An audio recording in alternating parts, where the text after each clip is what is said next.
জনগণের রাজনীতি নাকি রাজনীতির জনগণ? রাজনীতির আয়নায় কতটা প্রতিফলন জনগণের, তাদের অবস্থান কোথায়, সেই হিসেবটি বুঝতে যমুনা টেলিভিশনের রাজনীতির এই আয়োজনে পুরো সময় আপনাদের সাথে আছি আমি রোকসানা আঞ্জুমান নিকোল।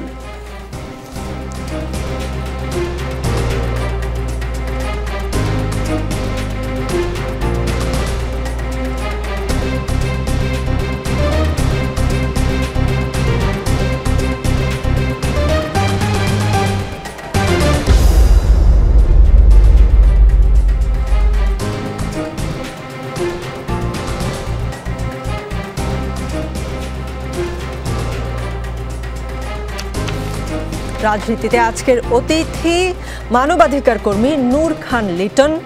আমাদের সঙ্গে আছেন প্রকৌশলী ম ইনামুল হক, তিনি নদী ও পানি সম্পদ ব্যবস্থাপনা বিশেষজ্ঞ, তিনি নদী গবেষণা ইনস্টিটিউট এবং হাওর ও জলাভূমি অধিদপ্তরের সাবেক মহাপরিচালক। আমাদের সঙ্গে আছেন বৈষম্য বিরোধী ছাত্র আন্দোলনের সমন্বয়ক হাসিব আল ইসলাম। হাসিব আল ইসলাম, টিএসসিতে গণত্রাণ কর্মসূচি কিভাবে সমন্বয় করছেন আপনারা?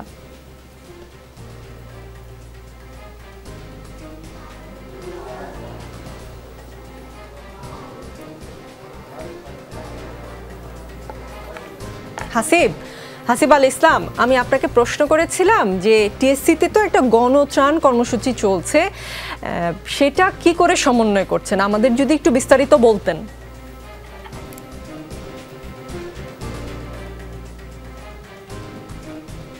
হাসিব কি আমাকে শুনতে পাচ্ছে না, এরকম কিছু?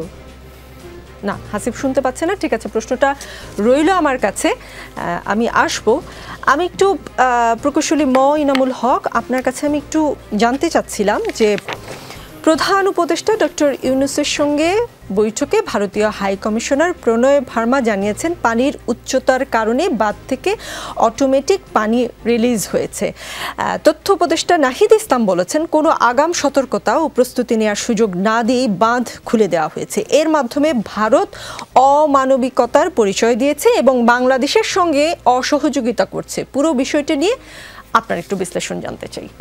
দেখুন, এই যে সকল ড্যামগুলো থাকে, সে ড্যামগুলোতে একটা জলাধার, ড্যাম সাধারণত একটা জলাধার সৃষ্টির জন্য ড্যাম করা হয় নদীর মাঝখানে বাঁধ দিয়ে, কংক্রিটের বাঁধ, মাটির বাঁধও হতে পারে, ব্রিক ড্যাম হতে পারে। তো ডম্বরু যে ড্যামটা, যেটা একটা আলোচনার ব্যাপার এসে গেছে, ডম্বরু ড্যামটা এটা গোমতী নদীর উজানে, মানে যেখান থেকে উৎস তার একটু পরেই ধলাই জেলাতে তৈরি হয়েছে। একটা পাহাড়, একটা পর্বত পাহাড় শ্রেণী আছে, সেটাকে ভেদ করে নদীটা প্রবাহিত হয়েছে। ওই ভেদের জায়গায় একটা ধরনের ড্যাম করা হয়েছে। তো সামনে একটা বিরাট জলাধার হয়ে গেছে, এটি ডমরু জলাধার, এবং সেটা মানুষের কাছে এটা একটা পর্যটন কেন্দ্র, বিদ্যুৎ উৎপন্ন হয়। এবং আমরা আগে বলে আসছি যে এই সকল ড্যামগুলো বন্যা নিয়ন্ত্রণের জন্য সুবিধাজনক। কীরকম? যে অনেক বৃষ্টিপাত হলো, তো ড্যামে পানিটা অনেকখানি আটকে রাখলো, তারপর আস্তে আস্তে ছাড়া হলো, সেই জন্য এটা বন্যা নিয়ন্ত্রণের জন্য এটা সুবিধাজনক। কিন্তু ড্যামগুলো যাই করা হোক না কেন, ওর একটা ফিলিং লেভেল থাকে, ভরতে ভরতে ভরতে ভরতে একটা পর্যায়ে গিয়ে তার একটা স্পিলওয়ে থাকে, যেটাকে বলে যে ছাপিয়ে যাওয়া জল, স্পিলওয়ে বলে। আবার গেটও থাকে, স্পিলওয়ে অনেক সময় গেটও থাকে, যে ড্যামের ভিতরে অনেক পানি আছে, স্পিলওয়েতে হচ্ছে না, আমরা তাড়াতাড়ি বের করতে চাই, তখন গেট খুলে দেয়, আর এটা স্পিলওয়ে দিয়েও চলে যায়। তো দুটো সুযোগই থাকে। এখন হাই কমিশনার সাহেব বলেছেন, তাই না? হ্যাঁ, হাই কমিশনার সাহেব সঠিক কথাই বলেছেন, স্পিলওয়ে দিয়ে গেছে। এখন আমাদের কাছে তো তথ্য আসে নাই, আমরা বলছি যে গেট খুলে দিয়েছে, এই হচ্ছে ব্যাপারটা। তো ঘটনা ঘটেছে যে ওই জলাধার থেকে অতিরিক্ত পানি হয়েছে, বৃষ্টির পানি বেরিয়ে আসছে। ওই জলাধারটা গোমতী নদীর যে, আমাদের কি আগে থেকে জানবার কোনো উপায় ছিল না? তাহলে তো আমরা একটা প্রস্তুতি নিতে পারতাম। হ্যাঁ, বলছি ওটা হলো যে এই জলাধারটা পুরো গোমতী অববাহিকার 20%। অর্থাৎ জলটা যে নেমে আসলো, এর ফলে যে একটা বিরাট ডিজাস্টার হয়ে গেল তা না, ওই কারণে নয়। ডিজাস্টার যেটা বিপর্যয় যেটা ত্রিপুরা অঞ্চলে হয়েছে, সেটা বৃষ্টিপাতের জন্য, অতিমাত্রায় বৃষ্টিপাতের জন্য। যেমন প্রথমে কথা বলা হচ্ছিল যে ফেনী ডুবে গেছে ওই ড্যাম খুলে দেওয়ার জন্য, ওই ড্যামের পানি ফেনীতে আসে না, ওই ড্যামের পানি কুমিল্লাতে যায়, ওটা হলো উদয়পুর হয়ে কুমিল্লা হয়ে দেবিদ্বার হয়ে ওটা দাউদকান্দিতে পড়ে, মেঘনা নদীতে পড়ে। আর ফেনীতে যেটা সেটা হলো মুহুরী নদী, মুহুরী নদীর পানি ওখানে এসে এটা সোনাগাজীতে পড়ে। তো এটা দুটো পথ, তো এটা আমাদের একটা এক ধরনের ভুল ধরনের ধারণা হয়েছে।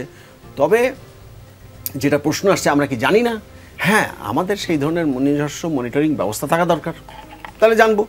আজকাল তো মোবাইলের মাধ্যমে জানা যায়, এটা তো চট করে জানা যায়, এই একেবারে অন দি স্পটে কী হচ্ছে সেটা করা হয়। রাশিয়া ইউক্রেন যুদ্ধে তো দেখে দেখে মারছে, এখন তো সেই পর্যায়ে চলে গেছে। আমাদের তো বঙ্গবন্ধু স্যাটেলাইট আছে, তাই না, কত কিছু আছে। তা আমাদের তো এই সেটা যে পারা যাবে না এটা ইম্পসিবল, আমি এটা মনে করি না। কিন্তু সেখানে আরেকটা জিনিস হলো ভারতের সঙ্গে আমাদের একটা যোগাযোগও থাকতে হবে, কারণ তারা তো ডাটা তো তারা দেবে, আমি তো দেখলেই সব বুঝবো না, তাদেরকে ডাটাটাও দিতে হবে। আর কী ব্যবস্থাপনা আছে সেটা যৌথ নদী কমিশন বলতে পারবে, যে তাদের মধ্যে এই তথ্য আদান প্রদানের কী ব্যবস্থাপনা করা আছে। ব্যাপারটা হয়েছে কি যে আমাদের বিগত 15 বছর, তার আগেও হতে পারে, একটা নতজানু আমাদের একটা ভারতের সঙ্গে একটা নতজানু আমাদের কূটনীতি চলেছে। ভারত যা বলেছে আমরা তাই মেনে নিয়েছি, ভারত যা বলেছে তাই মেনে নিয়েছি, নিজেদের কোনো উদ্যোগই ছিল না। এই তিস্তা, এই গঙ্গা, এগুলো নিয়ে কোনো উদ্যোগ নাই, নিজস্ব কোনো প্রপোজাল নেই, ভারত যা বলছে তাই করছে। তাই এই ধরনের একটা প্রতিক্রিয়া আমরা দেখতে পেলাম, যেটা যে হ্যাঁ আমরা কি জানতে পারবো না, আমাদেরকে বলা হয়নি। এটা একটা অতি সাম্প্রতিক যে ছাত্র জনতার যে বিপ্লব হয়েছে, সে একটা পরিবর্তন হয়েছে, এটা আমাদের যুব সমাজে অত্যন্ত আত্মসম্মান বোধ সম্পন্ন করেছে এবং তাদের প্রশ্নগুলো এসে যাচ্ছে। অতএব আমি মনে করি যে একটা এক জায়গায় আমরা পৌঁছাবো। জি, হাসিব আল ইসলামকে কি আমরা পেলাম? জি, হাসিব আল ইসলাম, জি আপনার জন্য আমার প্রশ্ন ছিল যে আমি টিএসসিতে গণত্রাণ যে কর্মসূচিটা চলছে সেটার একটু বিস্তারিত জানতে চাচ্ছিলাম, যে কিভাবে আপনারা সাহায্য সংগ্রহ করছেন, কি কি ধরনের সাহায্য এলো, কি কি ধরনের সাহায্য আরও দরকার কিন্তু পাচ্ছেন না, এগুলো কিভাবে পৌঁছচ্ছেন, একটু যদি বিস্তারিত বলতেন, সমন্বয়টা কি করে হচ্ছে? জি, আজকে আমাদের বৈষম্য বিরোধী ছাত্র আন্দোলন হচ্ছে সারা দেশে বন্যার্তদের পাশে দাঁড়াতে মানে গণত্রাণ কর্মসূচি, সংগ্রহ কর্মসূচি গ্রহণ করেছে। সেই কর্মসূচিতে আমরা দেখতে পেয়েছি যে দেশের সর্বস্তরের মানুষের আসলে একটা স্বতঃস্ফূর্ত অংশগ্রহণ আমরা দেখতে পেয়েছি।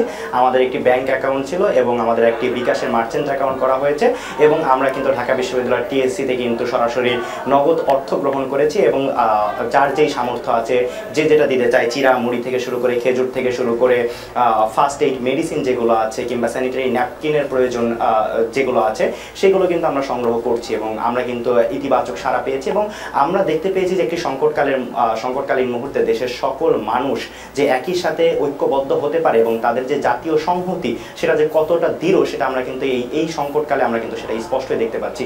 জনতা এখনো, এদেশের জনতা একজনের বিপদে আরেকজন এগিয়ে আসতে জানে, সেটা কিন্তু আমাদের মাঝে খুবই সুস্পষ্ট ব্যাপার। এবং আমরা দেখতে পেয়েছি যে আসলে বাংলাদেশের মানুষের জাতীয় সংহতিটা অনেকটাই দৃঢ়, এটা আমাদের কাছে খুবই সুস্পষ্ট।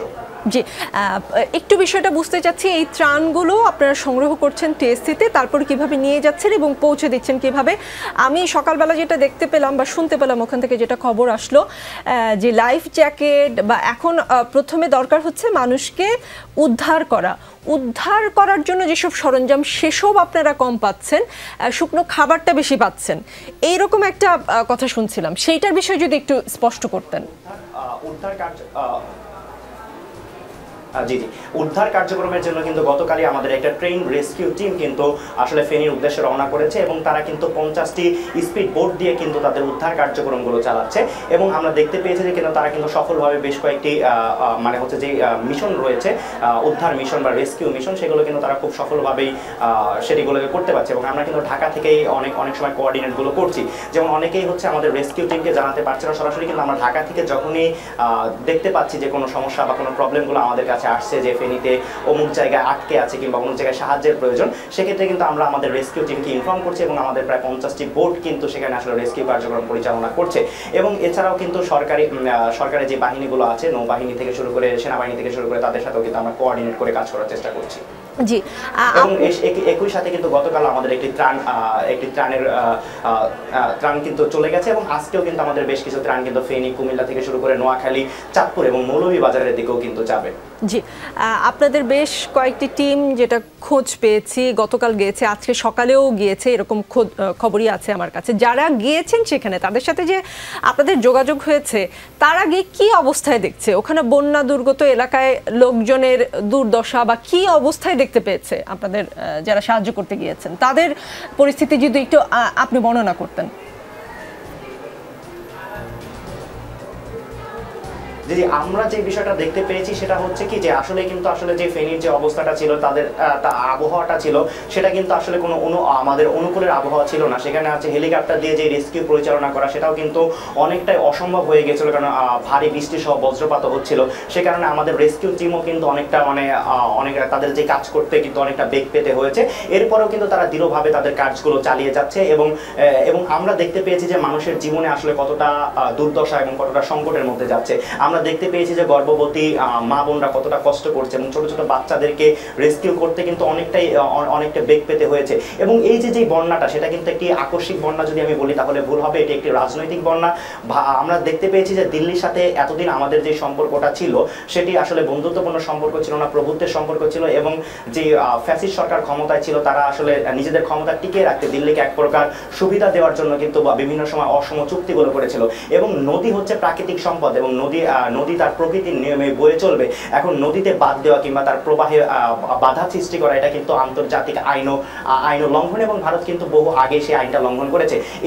এরপরেও যে ভারতের যে বাঁধগুলো দিয়ে রেখেছে, এখন দেখুন কোনো প্রকার পূর্বাভাস ছাড়াই, কোনো প্রকার ঘোষণা ছাড়াই সেই বাঁধগুলো খুলে দিয়ে আমাদের দেশকে একটা সংকটের মধ্যে ফেলে দেওয়া কিংবা একটা বন্যা পরিস্থিতি তৈরি করা এবং মানুষের জনভোগান্তি সৃষ্টি করা, এটি খুবই সুপরিকল্পিতভাবে করা হয়েছে, এবং আমরা এটাকে রাজনৈতিক বন্যা বলছি। এবং রাজনৈতিক এই বন্যার কারণে কিন্তু বাংলার মানুষ অনেকটা জনভোগান্তির সম্মুখীন হয়েছে। এবং আমরা শুনতে পেয়েছি যে অনেক মানুষই আসলে এই বন্যার স্রোতের পানিতে হারিয়ে গেছে।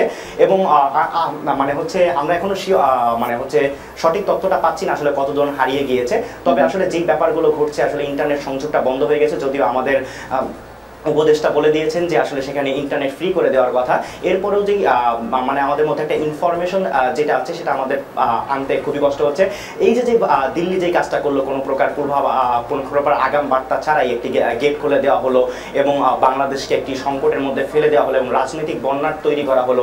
এর জন্য কিন্তু আসলে দিল্লিকে আমি মনে করছি যে বর্তমান সরকারকে দিল্লির কাছে আসলে উপযুক্ত প্রশ্নের জবাব চাওয়া উচিত। জি, আজকে প্রধান উপদেষ্টা ডক্টর ইউনূসের সঙ্গে দেখা করতে এসেছিলেন ভারতের হাই কমিশনার। সেখানে কি কথা হয়েছে সেটা আমি শুরুতেই বলেছি।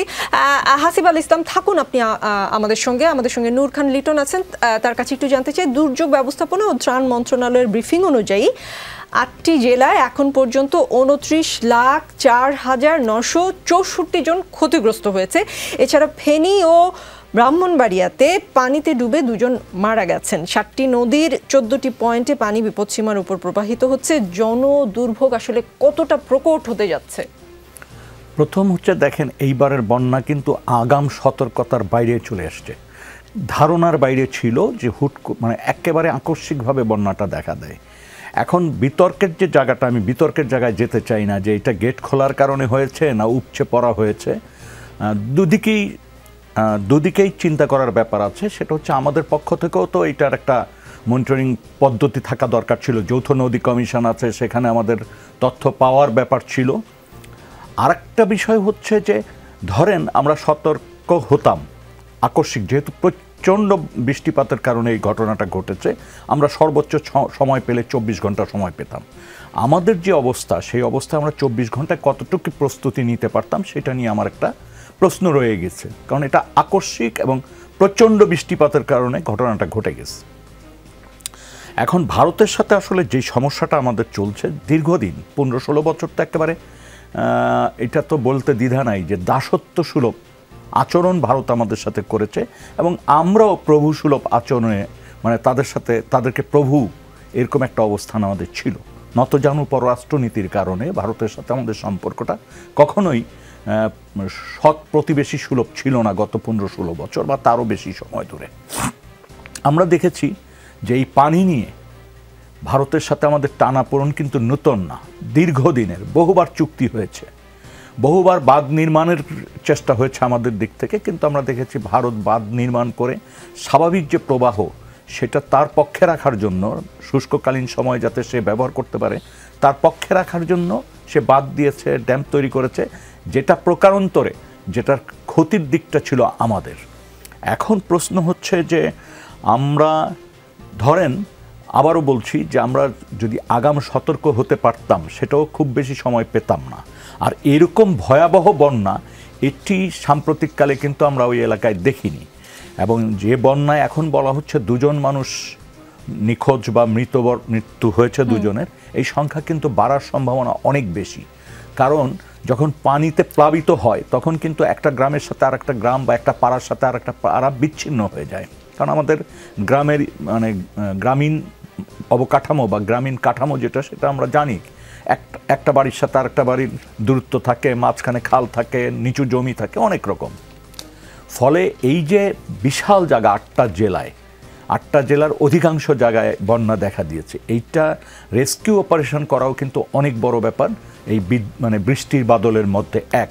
তারপর আমাদের ইদানিং আপনার যেটা হয় আমরা ঠাটা বলি যেটাকে, এইটার তো প্রচণ্ড প্রভাব আমরা দেখছি গত কয়েক বছর, বজ্রপাত যেটা অনেক প্রভাব দেখছি গত বেশ 1 যুগেরও বেশি সময় ধরে। এবং প্রতি বছর বজ্রপাতে কিন্তু অনেক মানুষ মারা যাচ্ছে। এবং এইটার ব্যাপারে প্রতিরোধ করার বা এইটাকে কিভাবে মিনিমাইজ করা যায়, মানে মাটিতে করা যায়, সেই চেষ্টাটা কিন্তু আমাদের তরফ থেকে হয়নি। বরং আমাদের যে সমস্ত ব্যবস্থা ব্রিটিশ আমল থেকে ছিল সেটা নানা কারণে সেই ব্যবস্থাগুলি ক্ষতিগ্রস্ত হয়েছে। ওই যন্ত্রপাতি বলি বা ওই সিস্টেমটাকে ধ্বংস করা হয়েছে, নানানভাবে বিক্রি করার চেষ্টা হয়েছে, নানান গুজব টুজব ছিল এই ব্যাপারে। এই দিকটাই কিন্তু আমরা সবসময় অবহেলা করেছি। আমরা সবসময় এটা নিয়ে রাজনীতি করার চেষ্টা করেছি, যতটা না আমরা পরিকল্পিতভাবে এটার মোকাবেলা করতে পারি সেই চেষ্টা। আজকে ছাত্ররা যেই চেষ্টাটি করছে গণত্রাণ, এরকম চেষ্টা কিন্তু আমরা 88 বন্যায় দেখেছি, তার আগে দেখেছি।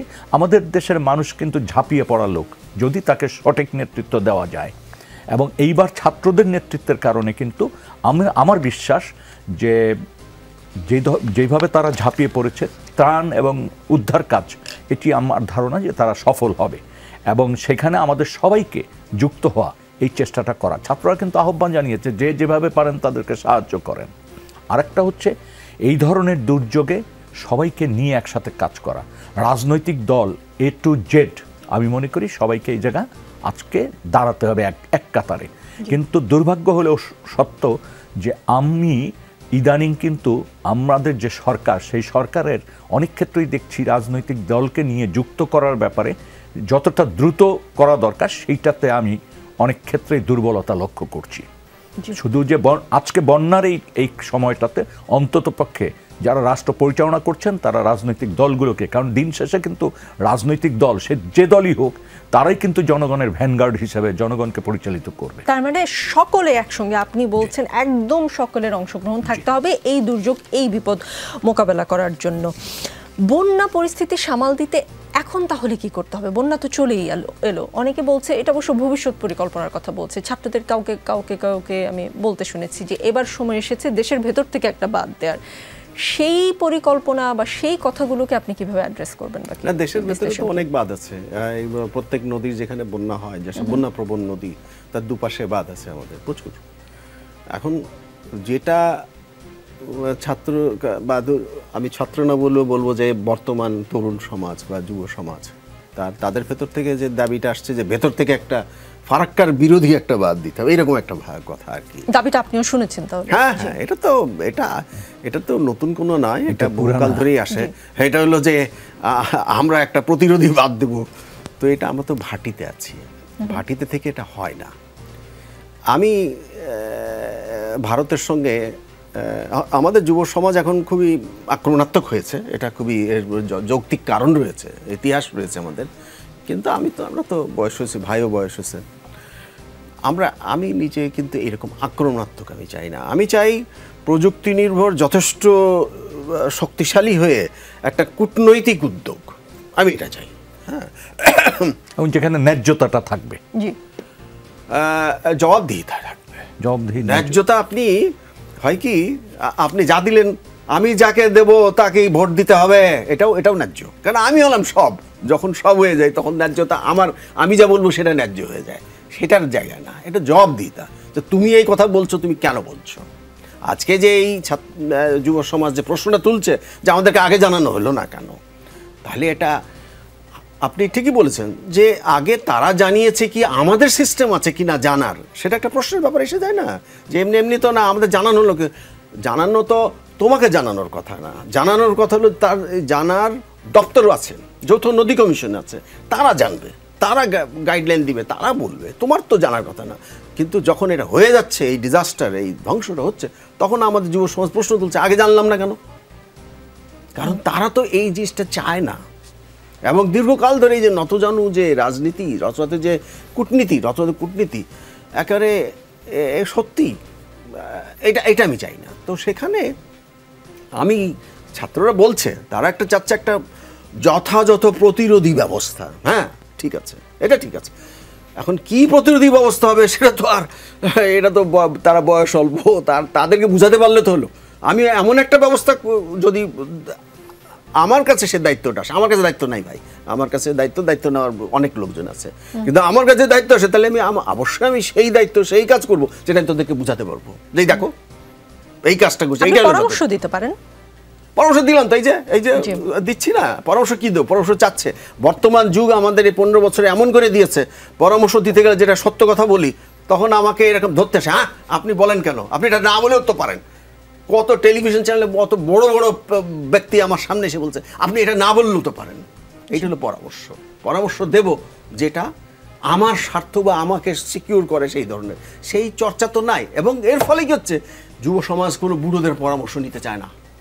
জি, বন্যা পরিস্থিতি কি আরো খারাপের দিকে যাবে নাকি পানি বেরিয়ে যাবে? তবে পানি বেরিয়ে গেলেও সেটা বন্যা পরিস্থিতি, কারণ বন্যোত্তর যেটাকে বলা হয়, বন্যোত্তর পরিস্থিতি, সেখানে মানুষ দুস্থ, ঘর থেকে বেরিয়ে গেছে, ঘর বাড়ি পড়ে গেছে, ছেলে মেয়ে কে কোথায় আছে, তাই না? এখানে অর্থাৎ অবকাঠামোগুলোকে পুনঃস্থাপন করা, তাদের জনজীবনকে আবার আগের ডাগায় ফিরিয়ে আনা, তারপরে ব্যবসাপাতি যেগুলো আছে, অর্থনৈতিক ব্যাপারগুলো, এগুলো এসব বিরাট কাজ। এই যে ছেলেপেলেরা ওখানে গেছে, এটা একটা খুব ভালো কাজ হচ্ছে। কি জন্য? যে তারা এটা জবাবদিহিতা আনতে পারবে, তাদের ভিতরে প্রশ্ন আছে, তারা হয়তো অনেক কিছু জানে না, তাদের কাছে সেই যন্ত্র নাই, মানে সে দুর্যোগ অধিদপ্তর, সে তার তো দুর্যোগ অধিদপ্তরের লোক না, দুর্যোগ পরিচয় করে না, কিন্তু ওই যে কি যেন ফায়ার ব্রিগেডের অফিসটা, ওই ফায়ার ব্রিগেডগুলো বসে থাকলো, সামনে আগুন, সেখানেও এগিয়ে গিয়ে পানিটা ছাড়লো না। প্রশ্ন উঠুক, কোথায় আমাদের এই সমস্যাটা, কোথায় এই কাজ করা যুব অধিদপ্তর আছে, শত শত হাজার হাজার যুব করেছে, কেন ঢাকা থেকে স্পিড বোট নিয়ে যেতে হয়? কয়টা নৌকা কেন ওখানে প্রত্যেক থানায় থাকতে পারে না? আমি বহু আগে এসব কথা বলেছি যে প্রত্যেকটা থানায় দুর্যোগ অধিদপ্তরের নাই 5টা নৌকা থাকুক, স্পিড বোটের ওটা বসিয়ে দিলেই তো হয়ে গেল, এরকম থাকলো। তারপরে সাঁই করে সঙ্গে সঙ্গে ঢাকা থেকে দেখতেছি 20টা 30টা স্পিড বোটে, কি আশ্চর্য ব্যাপার। এত বড় দুর্যোগ অধিদপ্তর কি জন্য আছে, তাই না? এত বাজেট। এই পরামর্শগুলো ভবিষ্যতের জন্য আমাদের নিশ্চয়ই মাথায় রাখতে হবে। একটু পরে ফিরছি এই আলাপ নিয়ে।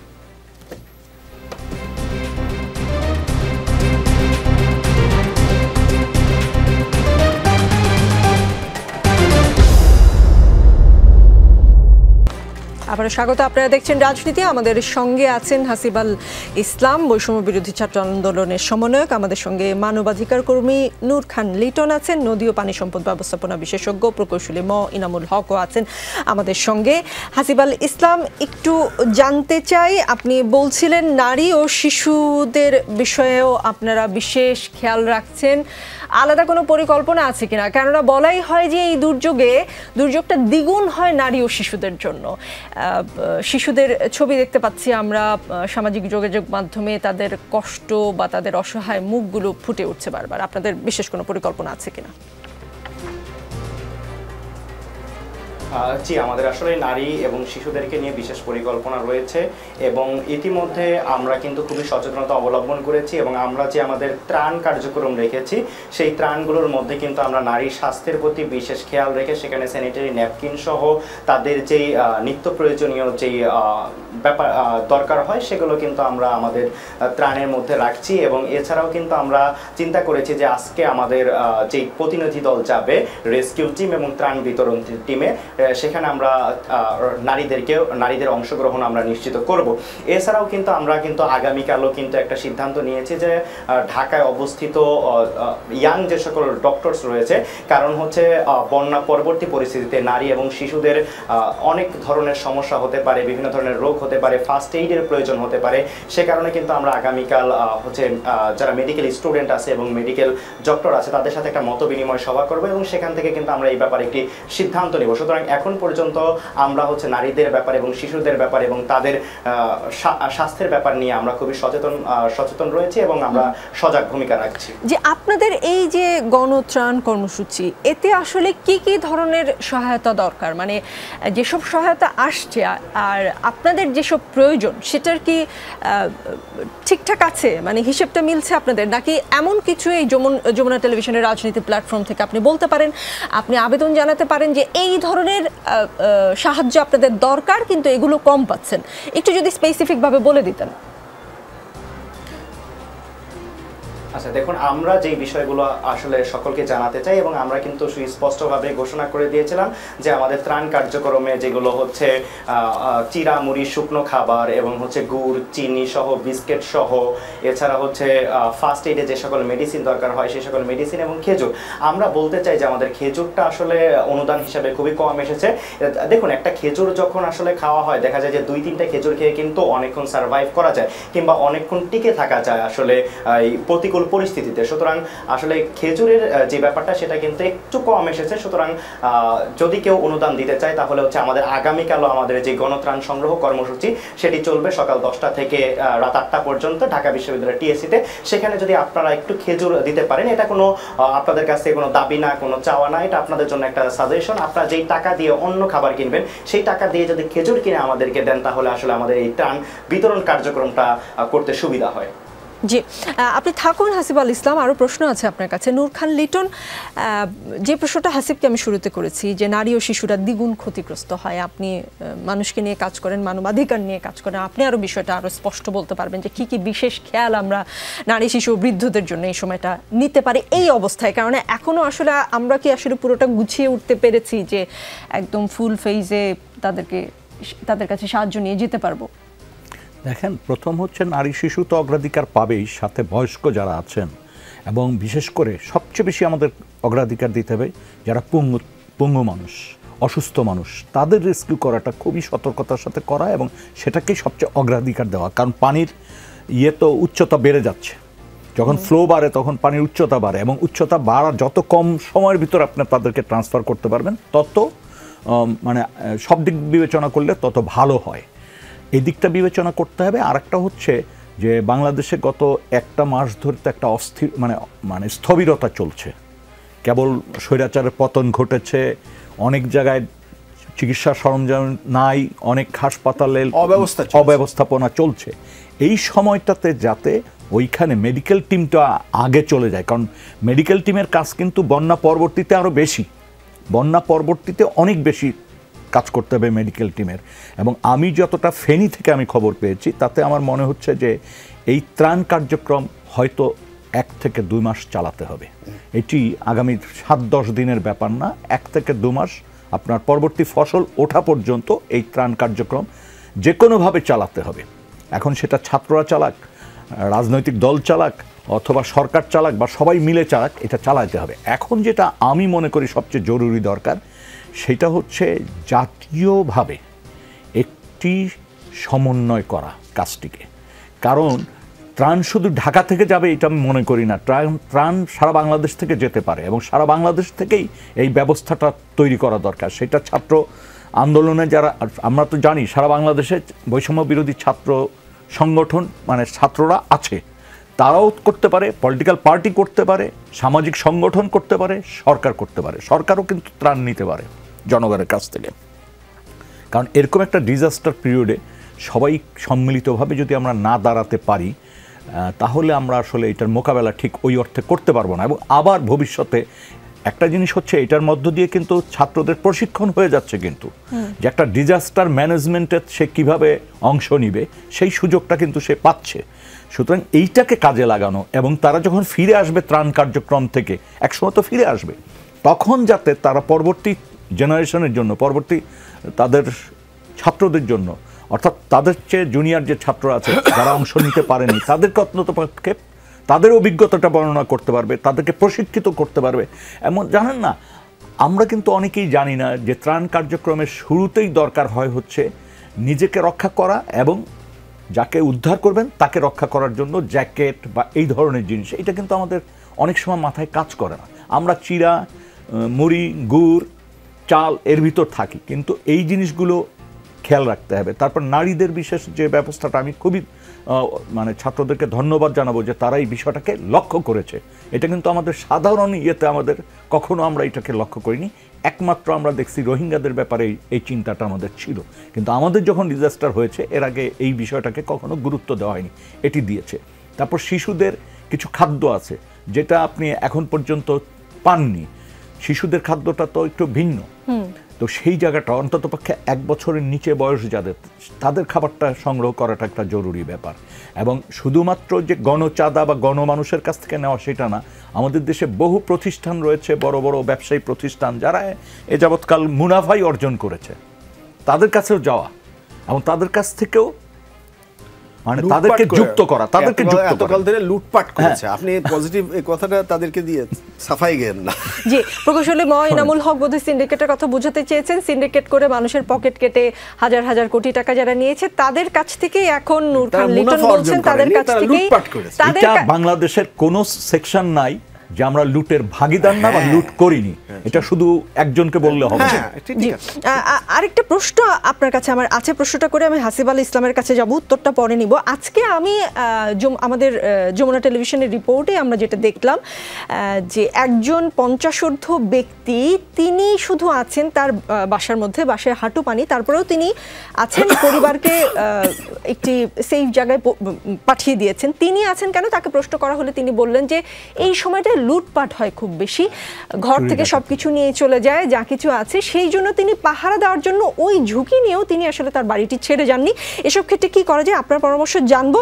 হাসিব আল ইসলাম, নূর খান লিটন একটি বিষয় উল্লেখ করেছেন যে যারা এতকাল সিন্ডিকেট করে মানুষের পকেট কেটেছে তাদের কাছ থেকে এখন সাহায্য নেওয়ার বা সেটা ফেরত নেওয়ার সময় এসেছে। এইটা একটা জিনিস আপনি বলবেন, আপনার বিশ্লেষণটা বলবেন। আরেকটা বিষয় হচ্ছে আপনারা ট্রাফিক কন্ট্রোল করেছেন, আপনারা রাস্তাঘাট পরিষ্কার করেছেন এই বৈষম্য বিরোধী ছাত্র আন্দোলনের প্ল্যাটফর্ম থেকে, শিক্ষার্থীরা পথে ঘাটে আমরা দেখেছি, আপনারা এখন ডিজাস্টার ম্যানেজমেন্ট করছেন। তো নূর খান লিটনের একটা পরামর্শ ছিল যে শুধু ঢাকা বা টিএসসি থেকে নয়, পুরো বাংলাদেশে আপনাদের একটা নেটওয়ার্ক আছে, সেই নেটওয়ার্ক এখন খুব কাজে আসতে পারে এবং সেটা আপনাদের পরিকল্পনায় কেমনভাবে আছে?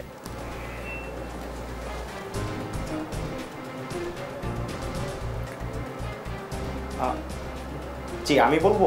জি, হাসিব আল ইসলাম, আপনাকে প্রশ্নটা করেছি। ও আচ্ছা আচ্ছা, দেখুন আমরা শুধুমাত্র যে টিএসসিতেই যে আমাদের গণত্রাণ সংগ্রহ কর্মসূচি করছি এরকমটা না, সারা বাংলাদেশ থেকেই আমরা হচ্ছে সমন্বয় করার চেষ্টা করছি। আমরা চাচ্ছি যে যারা ত্রাণটা দিবে তারা যাতে ঢাকায় এসে মানে টিএসসিতে দিয়ে যায়, অথবা তারা কিন্তু স্ব-উদ্যোগী হয়েও ত্রাণ কার্যক্রম চালাতে পারে। বাংলাদেশে বিভিন্ন সংগঠন রয়েছে, বিভিন্ন মানে হচ্ছে এনজিও রয়েছে, তারা কিন্তু তাদের কার্যক্রমগুলো পরিচালনা করে। আমরা তাদেরকে আহ্বান জানিয়েছি, আমরা সারা বাংলাদেশকে কিন্তু আহ্বান জানিয়েছি যে তারা তাদের মতো করে চাইলেও ত্রাণ বিতরণ কর্মসূচি গ্রহণ করতে পারে, কিংবা আমাদের সাথেও কোঅর্ডিনেট করে বা সমন্বয় করে আমাদের সাথেও ত্রাণ কার্যক্রমে অংশগ্রহণ করতে পারে। আরেকটা প্রশ্ন যেন কি করেছিলেন আপনি, শুনতে পাইনি। নূর খান লিটন একটা পরামর্শ দিয়েছেন, পরামর্শটা এমন যে সিন্ডিকেট করে যারা অনেক প্রতিষ্ঠান হাজার হাজার কোটি টাকা মানুষের পকেট কেটে নিয়ে গেছে, কখনো ডিমের নামে, কখনো চিনির নামে, বিভিন্ন আমরা দেখতাম যে কিছুদিন পরপর কখনো তেলের নামে, নূর খান লিটনের প্রস্তাব এটা, তারা এখন তাদের ফেরত দেওয়ার সময় হয়েছে, সেই ফেরতটা কোনোভাবে নেওয়া যায় কিনা, এটা নূর খান লিটনের পরামর্শ। জি, হাসিব আল ইসলাম। আচ্ছা, দেখুন আসলে কেউ যদি টাকা সিন্ডিকেট করে নিয়ে যায় কিংবা টাকা পাচার করে নিয়ে যায়, সেটা ফেরত আনার দায়িত্ব কিংবা সেটা ফেরত এনে মানুষের মাঝে বিতরণ করা কিংবা বন্যাতদের সহযোগিতা করার যেই দায়িত্ব বা যেই প্রসেসটা রয়েছে, সেটা আসলে তো আমাদের প্রসেস না, সেটা আসলে সরকারের প্রসেস কিংবা বিচার বিভাগের প্রসেস কিংবা আইন শৃঙ্খলা বাহিনীর সেটা হচ্ছে দায়িত্ব। আমরা তো আসলে কেউ চাঁদাবাজি করলে তার চাঁদাটাকে ফিরিয়ে এনে দিতে পারি না, এটা আমাদের আসলে আইনের সাথে আমাদের সাংঘর্ষিক হয়ে যায়। দেখুন, আমরা কিন্তু আইন শৃঙ্খলা রক্ষাকারী বাহিনী না, আমরা হচ্ছি ছাত্র এবং আমরা হচ্ছে শিক্ষার্থী, দেশের যে কোনো প্রয়োজনে আমরা ভলেন্টিয়ার হিসাবে আমরা প্রশাসনকে সহযোগিতা কিংবা দেশকে সহযোগিতা করতে পারি, কিন্তু আসলে আমরা কিন্তু কোথাও আইন প্রয়োগ কিংবা আইনকে নিজের হাতে তুলে নিতে পারি না, এই রাইটটা তো আমাদের নেই। আপনারা সেই দাবিটি তুলবেন কিনা হাসিব আল ইসলাম, আপনারা তো নানান ধরনের দাবি তুলছেন, সেই দাবি তুলবেন কিনা প্রশ্নটা ওই রকম ছিল বোধহয়। জি নূর খান লিটন প্লিজ। জি নূর খান লিটন একটু কথা বলতে চাচ্ছেন। হাসিব আল ইসলাম, আমি বলছিলাম যে বাংলাদেশে অনেক বড় বড় বাণিজ্যিক প্রতিষ্ঠান রয়েছে এবং তাদেরকেও এই কাজে যুক্ত করে ফেলা, বেশ ঠিক আছে, এই পর্যন্ত আমার কথা। আমি লুট বা অন্য শব্দগুলি আনিনি, এটা এসছে পর্যায়ক্রমে অন্য জায়গায়। হাসিব আল ইসলাম। জি, এছাড়া আপনি যেটা বললেন যে আমরা কিন্তু ট্রাফিকিংয়ের কাজটা করেছি, আমরা বাজার মনিটরিং করেছি। এখন দেখুন, এখন দেশের সংকটকালে আমরা কিন্তু বন্যার্তদের পাশে দাঁড়াচ্ছি, কিন্তু এই যে বন্যার্তদের যে সহযোগিতা করাটা কিংবা সংকটকালে যে কোনো পদক্ষেপ নেওয়াটা, এই যে সহযোগিতা করা, ত্রাণ বিতরণ করাটা, এটা কিন্তু রাষ্ট্রের করার দায়িত্ব ছিল। রাষ্ট্র সেই জায়গা থেকে করতে পারছে না, বিভিন্ন কারণে করতে পারছে না। কারণ এই যে গত 15 বছরে যে ফ্যাসিস্ট সরকার ছিল, তারা কিন্তু রাষ্ট্রের প্রত্যেকটা প্রতিষ্ঠানকে ধ্বংস করে দিয়েছে। এবং আমাদের যে গণ অভ্যুত্থান হয়েছে, গণ অভ্যুত্থানের পরে পুরো দেশের কিন্তু আইন শৃঙ্খলা রক্ষাকারী বাহিনী সহ প্রত্যেকটা প্রতিষ্ঠানে একটু আনস্টেবল সিচুয়েশন বিরাজ করছে। সুতরাং এই মুহূর্তে এসে আমরা কিন্তু আসলে ত্রাণ বিতরণ কার্যক্রম থেকে শুরু করে বন্যার্তদের পাশে দাঁড়াচ্ছি, কিন্তু এই দায়িত্বটা সম্পূর্ণ সরকারের ছিল। সরকারের পক্ষ থেকেই আমাদের সাথে কোঅর্ডিনেট করার দরকার ছিল, কিন্তু আসলে আমরা কি হয়েছে, আমরা আসলে সরকারকে বারবার চাপ প্রয়োগ করতে হচ্ছে, আমাদেরকেই আসলে বারবার সেনাবাহিনীকে বলতে হচ্ছে কিংবা অন্য কোনো বাহিনীকে আমাদেরই বলতে হচ্ছে। দেখুন, এই কাজগুলো আমরা কতদিন পর্যন্ত করব, সেটাও কিন্তু আসলে প্রশ্ন থেকে যায়। সুতরাং সরকারকেই কিন্তু আসলে এই দায়িত্বগুলো নিতে হবে। আমরা আমাদের জায়গা থেকে কাজ করছি, কিন্তু এই কাজটা করার দায়িত্বটা ছিল মূলত সরকারের এবং আইন শৃঙ্খলা বাহিনীর। তারা কাজটা এই মুহূর্তে আমরাও বুঝতে পারছি দেশের সিচুয়েশন কি, এজন্য আমরাই কিন্তু কোঅর্ডিনেট করার চেষ্টা করছি, সমন্বয় করে কাজ করার চেষ্টা করছি। তবে এই কাজগুলো আসলে রাষ্ট্রের করা প্রয়োজন, শিক্ষার্থীদের নয়। শিক্ষার্থীরাও কাজ করবে, তবে রাষ্ট্রের সহযোগী হয়ে। জি, হাসিব আল ইসলাম থাকুন আপনি আমাদের সঙ্গে। প্রকৌশলী ইনামুল হক, শুষ্ক মৌসুমে নদীতে পানি থাকে না, আর বর্ষায় নদী পানির ধারণ ক্ষমতা থাকে না, বন্যা দেখা দেয়। প্রতি বছরই দেশের কোনো না কোনো অঞ্চল কিন্তু বন্যায় ক্ষতিগ্রস্ত হয়। এই সংকটের সমাধান হবে না এরকমই কি ধরে নিতে হবে, নাকি কোথাও সমাধান আছে, আমরা কোথাও ভুল করছি? সমাধান কি? এটা তো কোনো সংকটই নয়। জি, এটা কোনো সংকট নয়। বন্যা, এটা বন্যার দেশ। আমরা ভাটিতে আছি, বিশাল 15 গুণ এলাকার পানি, বৃষ্টির পানি আমাদের উপর দিয়ে যায়, তো এখানে তো বন্যা হবেই। আমরা বন্যার সাথে বসবাস করি। আমি তো ছোটোবেলায় ছিলাম, গ্রামে থাকতাম, আমি তো দেখেছি যে বন্যা টন্যা হলে কি আনন্দের ব্যাপার। মাছ ধরা যেত, বন্যায় ভেলা নিয়ে করা যেত, অসুবিধা কিছু নয়। আমাদের বর্তমানে একটা শেখানো হয়েছে যে প্রকৃতির সঙ্গে যুদ্ধ করে আমাদের বাঁচতে হবে। আর এই প্রকৃতির সঙ্গে তুমি সমঝোতা করে চলো। জীবন, প্রকৃতি তো তোমার শত্রু নয়, প্রকৃতি আমাদের শত্রু বানিয়ে দেওয়া হয়েছে। তো এখানে বন্যা যখন হয়, যেখানে যেখানে বন্যা হয়, দেখা যাবে যে সামগ্রিক বিচারে বন্যার একটা সুফলই হয়েছে। আমরা যতই পরবর্তীতে সমীক্ষা করেছি, দেখেছি যে 2-4 জন মানুষ মারা গেছে বটে, কিন্তু আখেরে এটা সুফলই এনেছে। হ্যাঁ, তারপরে তাহলে 2-4 জন মারা গেল, এটা কি ক্ষতি নয়? আরে ভাই, ক্ষতি। 2-4 জন ওই যে মারা গেল, সে তো বন্যার সময় মরেছে, অন্য সময়ও মরতো। মানুষ জন্মেছে মরার জন্য। তো এইভাবে যদি দেখা হয়, বাংলাদেশে বন্যা হলে কয়টা লোক মরে, পাকিস্তানে একবার যদি বন্যা হয় তাহলে হাজার হাজার মানুষ মরে, কারণ তারা তো এটাতে অভ্যস্ত না। কিন্তু আমরা অভ্যস্ত আমাদের জীবনের সঙ্গে। এটা তা নয়, যেখানেই আমাদের অবকাঠামো নির্মাণ করতে হবে বা বাঁধ নির্মাণ করতে হবে বা নদীকে নিয়ন্ত্রণ করতে হবে, খুব সাবধানে, যেটা আসলে আখেরে প্রয়োজন আছে কি না, আখেরে এটা আমাদের সামগ্রিক বিচারে, দীর্ঘমেয়াদী বিচারে এটার প্রয়োজন আছে কিনা। যেসব উন্নয়নের নামে বিগত সরকার যে সকল অবকাঠামোগুলো নির্মাণ করেছে, আমি তো নিজের চোখে আমি বলতে পারি যে এই কাঠামোগুলো হাজার হাজার কোটি টাকা ঋণ করে তৈরি করা হয়েছে, এগুলো সব একসময় পড়ে থাকবে। এবং এটা এই দেশেই পড়ে থাকবে, মানে ব্যবহার হবে না, পড়ে যাবে, অকার্যকর হবে। কেন? মেট্রো রেল তো এখন অকার্যকর হয়ে পড়ে আছে, দুঃখজনক ব্যাপার। রেল ঠিকমতো এখনো চালু হয়নি, দুঃখজনক ব্যাপার। কেন? ঠিক আছে, এটা একটা ওই ছেলে আমাদের বৈষম্য বিরোধী নেতা, হ্যাঁ আসিফ, সে বললো যে এটা তো সরকারের দায়িত্ব ছিল। আমরা না, সরকারের দায়িত্ব নয়, এটা ছিল রাষ্ট্রের দায়িত্ব। রাষ্ট্র আর সরকার আলাদা। এইটা আমাদেরকে বোঝানো হয়নি। আমরা মনে করছি যে যাই কিছু করবো আমরা সরকার বিরোধী। আরে ভাই, আমি সরকার বিরোধী হতে পারি কিন্তু রাষ্ট্র বিরোধী নই। আমি একটা জিনিস চাইবো, তারা আনতো যে আমি সরকার বিরোধী হচ্ছি। সরকারটা হলো যে দল ক্ষমতায় আছে, ওই যে এখন ডক্টর ইউনূসের যে দল ক্ষমতা আছে, এরা সরকার। যে আগে আওয়ামী লীগের সরকার ছিল বা আগে বিএনপির সরকার ছিল, এরা সরকার। এবং দেখা যাবে যে এরা হাসিব আল ইসলাম বোধহয় রাষ্ট্র শব্দটাই ব্যবহার করে, না সরকার বলেছে, সেজন্য বলছে। এই যে সরকার, এরা জবাবদিহিতার ব্যাপার। এরা কি করেছিল, কিভাবে পরিচালনা করলো, কিভাবে নেতৃত্ব দিল, কেন পুলিশ এত বড় একটা সুসংবদ্ধ একটা বাহিনী তাকে এখনো পুনর্বাসন করতে পারছে না কেন? কিসের অভাব? অথবা এদেরকে ধ্বংস করলো কে? যখন বলা হচ্ছে এখানে হাজার হাজার লোক ভারতীয় কাজ চাকরি করতো, তাদের নাম কেন আসছে না? কেন তারা চিহ্নিত হয়ে বিদায় হচ্ছে না? কেন এই যে একটা মুক্তিযোদ্ধার নামে ভুয়া মুক্তিযোদ্ধারা যে আসলো, কেন তাদের নাম তালিকা আসছে না? হ্যাঁ, এই জিনিসগুলো তো আসতে হবে। যখন এগুলো আসবে তখনই দেখা যাবে যে শৃঙ্খলা ফিরে আসবে। এখন তো বিশৃঙ্খল যেটা অব্যবস্থা, বিশৃঙ্খল, পুলিশ একের ধ্বংস হয়েছে। পুলিশ সিস্টেম এত বড় একটা সুশৃঙ্খল বাহিনী, যেটা কিনা জনগণের বন্ধু হওয়ার কথা ছিল। বন্যা আমাদের নয়। অন্তর্বর্তীকালীন সরকারের পক্ষ থেকে বলা হয়েছে কিছুটা সময় দিলে হয়তো বা সবকিছুই ধীরে ধীরে ঠিক হবে। কিছুটা সময় তো বঙ্গবন্ধু বলতেন যে আমাকে 3 মাস সময় দিতে হবে, এই করতে হবে, তা নয়। আমি কিছুটা সময়ের কোনো এটা আনলিমিটেড টাইম হয়ে যায়, তা নয়। আমরা তো প্রতিদিনের হিসাব করব যে অন্তর্বর্তী সরকার কি কাজ করছে, কিভাবে তাদেরকে পুনর্বাসন করছে, কি করছে। কেউ জবাবদিহিতার ঊর্ধ্বে নয়। জবাবদিহিতা হলো সবার আগে দরকার। ক্ষমতাকে প্রশ্ন করতে হবে, ক্ষমতাকে সবসময় জবাবদিহিতার আওতায় রাখতেই হবে। নূর খান লিটন, একটা প্রশ্ন করেছিলাম আপনাকে যে এই সময় যেটা হয় যে ঘর বাড়ি থেকে লুটপাট হয়, সেইটার বিষয়ে কি আসলে কি ব্যবস্থা নেওয়া যেতে পারে, আমরা কি করতে পারি? একটা হচ্ছে, দেখেন আমি আবারও বলি, আমাদের দেশে বন্যা হয় এটা আমাদের একেবারে আমরা ছোটবেলা থেকে দেখে আসছি, বরং এখন তুলনামূলক কম। এখন যেটা এটার সাথে মানিয়ে চলা, এইটা হচ্ছে আমাদেরকে চেষ্টা করতে হবে। আর দেখেন, ঘরবাড়ি পাহারা দেয় কারণ আমাদের দেশের মানুষ যারা গ্রামীণ জীবনে অভ্যস্ত, তাদের সম্পদ বলতে থাকে গরু, ছাগল, তারপর খেতা, বালিশ, কিছু ফার্নিচার, হয়তো একটা ছোট টেলিভিশন থাকতে পারে, এরকম জিনিস যেগুলি নিয়ে বন্যার সময় আসলে যেতে পারে না। এমনকি ঘরের চালাটা পর্যন্ত অনেক সময় খুলে নিয়ে যায় এই ডিজাস্টারের সময়। সেইটাকে রক্ষা করার সময় অনেক সময় দেখা যায় যে পাড়ার কিছু মানুষ থেকে যায়, হ্যাঁ, ঝুঁকি নিয়ে হলেও তারা থেকে যায়। একটা হচ্ছে সম্মিলিত সিদ্ধান্ত থাকে, অথবা বাড়ি বিশেষ থেকে যায়, যে আমার বাড়িতে 4 জন পুরুষ মানুষ আছে বা 10 জন নারী আছে, 2 জন থেকে গেল, এরকম একটা ব্যবস্থার মধ্য দিয়ে।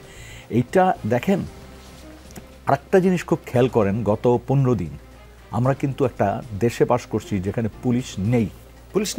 আপনি অবাক হয়ে যাবেন, এই যে আমি আসলাম লালমাটিয়ার থেকে এই পর্যন্ত, আমি পথে কোথাও পুলিশ পাইনি। এমনকি দিনের বেলাও যা দেখি সেটা একেবারেই অপ্রতুল।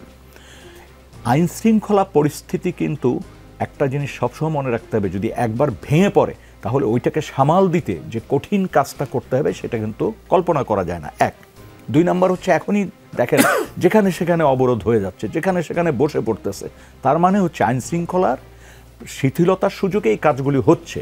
এবং এইটা কতদিন, এটা কিন্তু একটা প্রশ্ন থেকে যাবে। কারণ আজকে আমি একভাবে এটাকে চিন্তা করছি, আপনার মনে থাকার কথা 5 তারিখের পরে প্রত্যেকটা পাড়া মহল্লায় পাহারার ব্যবস্থা হয়েছে রাত্রেবেলা। এইরকম কি তো সবসময় চলতে পারে না।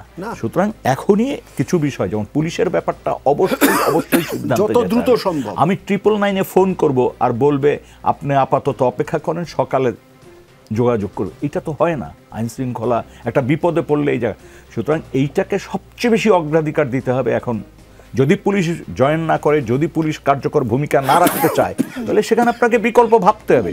এটা বসে থাকার কোনো উপায় নেই। যেমন আমি 2-1 জনের কাছে শুনেছি, তারা আমাকে বারবার প্রশ্ন করছে যে এই যে অবস্থায়, যে কোনো সময় যদি একটা বিপদে পড়ি কি হবে।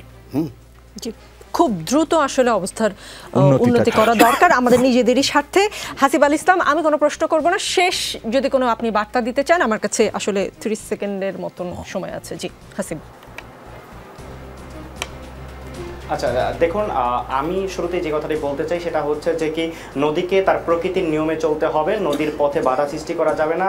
দিল্লি যে বাধা সৃষ্টি করেছে এবং তারা যে আমাদেরকে পানির হিস্সা দিচ্ছে না, এই ব্যাপারগুলো নিয়ে আসলেই আলোচনা করা দরকার। ঢাকা দিল্লির মাঝে আসলে বৈঠক দরকার, এবং ঢাকা দিল্লির মাঝে যে সম্পর্কটা হবে সেটা আমরা চাই সৌহার্দ্যপূর্ণ হোক, দিল্লি এখানে আধিপত্য বিস্তার না করুক। আর যেই চলমান যে বন্যা পরিস্থিতি তৈরি হয়েছে, সেই পরিস্থিতিতে দেশের সকল মানুষকে আমি সচেতন থাকার আহ্বান জানাবো, সজাগ থাকার আহ্বান জানাবো, এবং বন্যার্তদের পাশে থাকার থাকার আহ্বান জানাবো।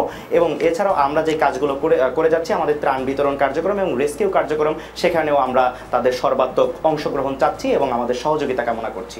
জি, অনেক ধন্যবাদ তিনজনকেই। নূর খান লিটন যেটা বললেন সেটা 1-2 সপ্তাহের কাজ হয়তো না, সেটা 1-2 মাস পর্যন্ত আসলে আমাদের এই ত্রাণ কার্যক্রম চালিয়ে যেতে হতে পারে, সেটার একটা প্রস্তুতি থাকতে হবে। প্রকৌশলী ইনামুল হক বলেছেন প্রকৃতির সাথে যুদ্ধ নয়, সমঝোতা করে চলতে হবে। রাজনীতিতে শেষ কথা বলে কিছু নেই।